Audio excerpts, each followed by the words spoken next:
Bonjour tout le monde, c'est Réal et donc bienvenue dans cette nouvelle vidéo de présentation d'un nouveau couteau. Oui, nouveau couteau, ça n'était pas un que j'avais. C'est-à-dire je l'ai reçu il y a peut-être 2-3 jours, on va dire. Je l'ai reçu lundi et on est jeudi. Donc c'est le Benchmade Griptilian 501. Voilà. Donc c'est pas celui... le 550 je crois avec le Spider Hole, je crois qu'on appelle ça. Il y a un trou dans la lame juste ici, à la place du petit cylindre qu'il y a là. J'aime pas du tout les Spider Hole, donc on va appeler ça pendant tout le restant de la vidéo comme ça. D'ailleurs ça s'appelle comme ça. Donc celui-là, la taille de lame, la longueur de la lame est de 8,7 cm, voilà. La longueur fermée de ce couteau, elle est de 11,7 cm. Hop. La longueur totale ouverte, elle est de 20,6 cm. La largeur de la lame, voilà, ici, elle est de 30 mm. Et la longueur du manche, elle est, du coup, longueur fermée, 11,7 cm. Voilà. Donc, hop, fermeture par Axis Lock, qui est juste ici. Vraiment très solide. Hop. Donc il n'est pas... il n'y a pas une aide à l'ouverture, voilà. Il n'est pas assisté, voilà. Il n'y a pas d'ouverture assistée. C'est vraiment juste... regardez, je peux le rater. Voilà. Je peux très bien le rater plusieurs fois. Il faut vraiment donner un bon petit à-coup. Même si il est très très fluide, vous voyez. Hop, il redescend tout seul. Donc, la lame, l'acier qui est utilisé, c'est du CPM S30V. Voilà, juste ici. Donc, je sais pas si vous pouvez le voir parce que GoPro et les mises au point, ça n'existe pas. Donc, petit clip ceinture qui a été rectifié par rapport à sa sortie. Donc, à sa sortie, il était beaucoup plus lâche, voilà. Enfin, moins tendu. Et du coup, hop, il collait moins... Enfin, on avait plus de risque de le perdre que maintenant. Donc maintenant, ça a été rectifié. Voilà. Donc, aucun jeu, hop, voilà, comme ça, latéral, ni haut et bas, voilà. Vous pouvez voir qu'il n'y a aucun jeu. Hop, le centrage de la lame est nickel. Voilà, vous voyez. Hop. Parfait. Donc, ensuite, il y a, hop, très bon jimping aussi là, hop, sur le haut de la lame. D'ailleurs, il y en a un peu partout, d'où son nom, le Griptilian, voilà, qui vient du grip de ce couteau. Donc il y en a là aussi à l'arrière de la lame, sur le dos en bas, et enfin ici, qui s'allonge jusque sur le haut de la lame, très légèrement. Pas vraiment, il continue pas sur je sais pas combien de temps, sur jusqu'à la moitié de la lame, là, ça va très bien pour y passer le doigt. Voilà. Hop. Donc le poids de ce couteau, il est de 110 grammes, voilà. Assez léger, franchement, c'est dû du coup aux manches en plastique. D'ailleurs, je sais pas ce que c'est vraiment comme plastique, mais c'est vraiment très très résistant. Quand on voit les vidéos de Benchmade, ils lui fichent je sais pas quoi sur la gueule. Ils y vont jusqu'à la presse hydraulique que le manche ne lâche pas. Voilà. Donc, hop, lame et mouture plate, voilà. Faux tranchant sur le dessus, ce qui donne un aspect très très très très joli. Voilà, tranchant. Donc voilà, un petit défaut qu'on pourrait lui trouver, c'est qu'en sortie de boîte, il n'est pas rasoir, et il n'y a pas un tranchant vraiment miroir. Hop, il est vraiment... Enfin, on voit qu'il a été usiné et pas fini, en fait. Il n'est pas miroir. Donc je l'ai un peu rattrapé parce que je l'avais fait tomber sur le coin d'une assiette, voilà. En porcelaine, enfin non pas en porcelaine mais matière assiette un peu dure, et du coup il avait eu un petit truc sur la lame, du coup j'ai essayé de rattraper ça et ça marche parfaitement. Donc hop, on va le refermer. Donc comme je vous l'ai dit, un très très bon acier au niveau de la lame, du S30V. C'est vraiment un acier qui vous durera longtemps. Le fil de lame va tenir très longtemps. mais du coup aussi un peu plus dur à l'aiguisage. Quand je l'ai vu, enfin quand j'ai essayé de rattraper le petit chip sur la lame, j'ai un peu galéré, hein, qu'on se le dise. Donc, comme vous avez dû sûrement le remarquer, le clip ceinture est réversible. Il se met pour les droitiers comme pour les gauchers. D'ailleurs, hop, le système de fermeture Axis Lock est des deux côtés. Voilà, donc ça peut être un très bon couteau pour les droitiers et pour les gauchers. Donc, on le reçoit avec cette petite boîte. Voilà, petite boîte bleue, très bien finie. Franchement nickel. Hop, donc on l'ouvre.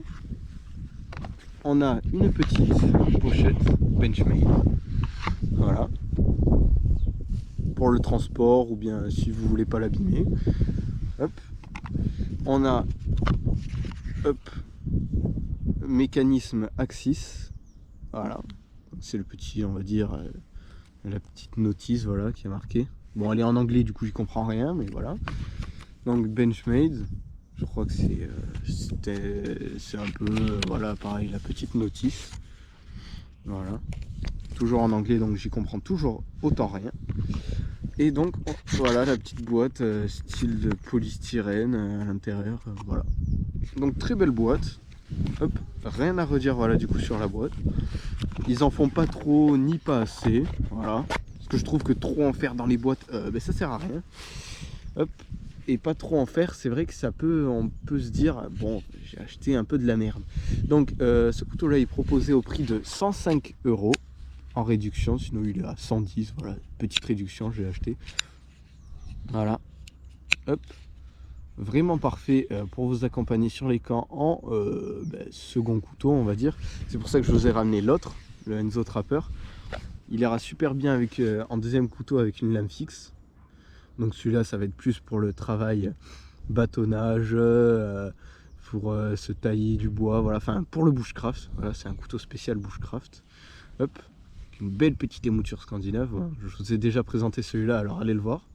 Et pour accompagner, on prend le petit Griptilian 551 et ça va parfait. Vous voyez, je peux le rater, je peux très bien rater l'ouverture. Donc celui-là, du coup, comme je vous l'ai dit, ce sera plus côté bushcraft, même si celui-là il peut en faire mais légèrement, on ne pourra pas forcer comme sur une lame fixe. Voilà, gros 3 mm 6, alors que celle-là elle fait 3 mm.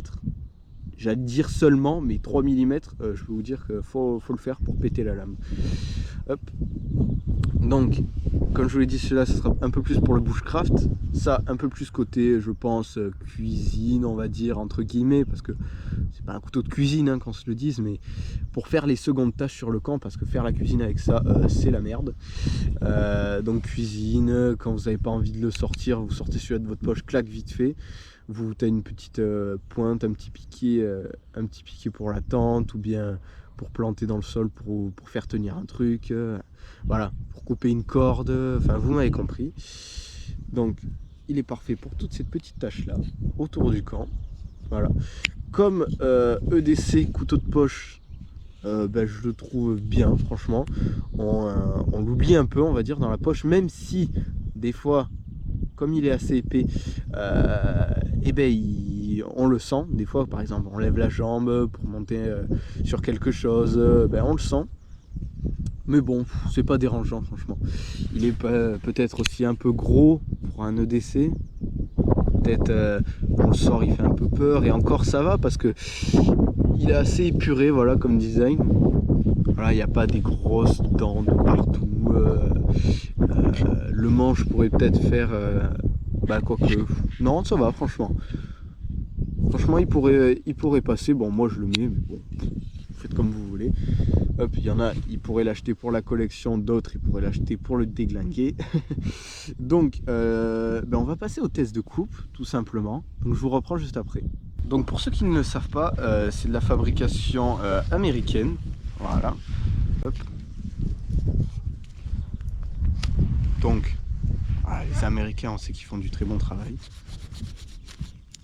Oh, c'est plus dur que ce que je pensais à couper. C'est du sort de carton. Vous savez, c'est les petites lanières de sac qu'on vous donne. Sac en carton là. Et puis comme ça glisse là où je suis, parce que c'est humide le matin.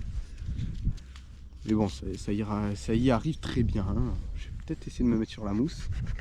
Ah, ça va mieux. Voilà. Peut-être un peu loin pour vous, mais vous voyez que ça le fait. Voilà, très clairement. Hop. On va prendre un petit morceau de carton qui est juste derrière. Donc vous inquiétez pas, je vais tout ramasser après. Je suis pas un fils de pute de pollueur. Voilà. Vous voyez que ça y arrive très très bien.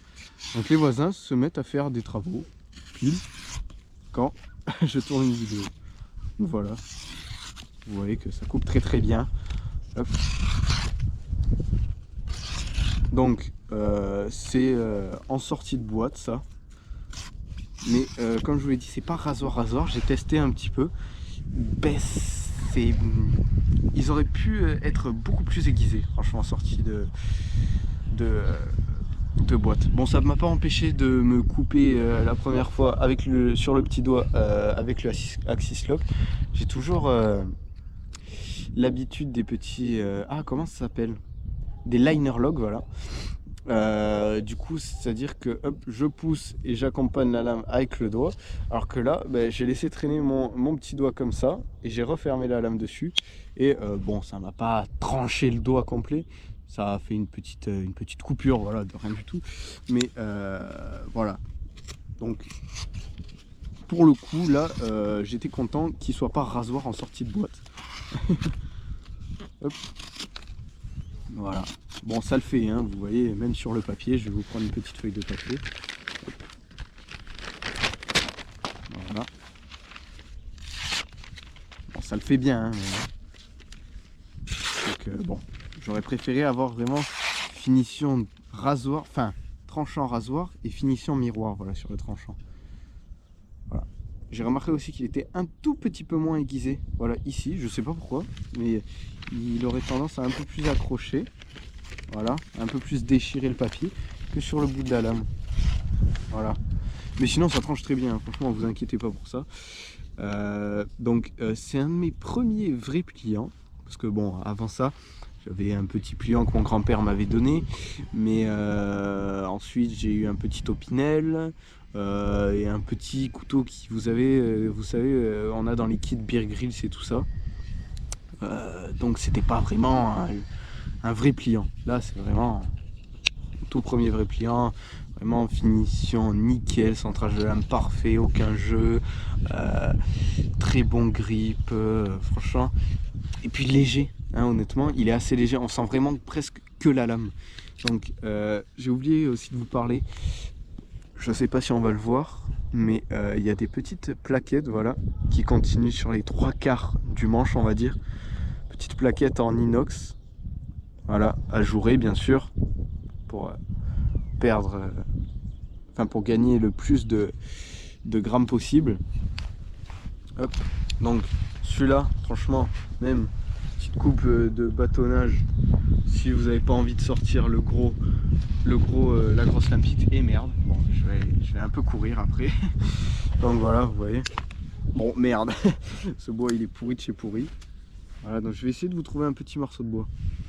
Donc voilà, j'ai trouvé un petit bâton. Bon, ça a été un peu difficile parce que tout est humide et tout est à moitié mort ici, parce que c'est l'hiver. Donc voilà. Hop. Hop. Vous voyez, il y arrive très franchement, sans aucun souci. Hop, voilà, je vais le casser. Même si c'est du bois, on arrive vraiment bien à pénétrer très facilement dedans. On sent qu'il va pas péter quoi dans la main. Rien que j'ai l'impression d'avoir une lame fixe parce que je sens rien bouger. Et puis le S30V fait du super bon boulot. Franchement. Hop. Voilà, donc honnêtement, pour 105 €, avoir cette qualité de finition là, un Axis Lock, aussi il y a, je crois que c'est des plaquettes en bronze ou je sais pas quoi. Ouais, je pense que c'est du bronze.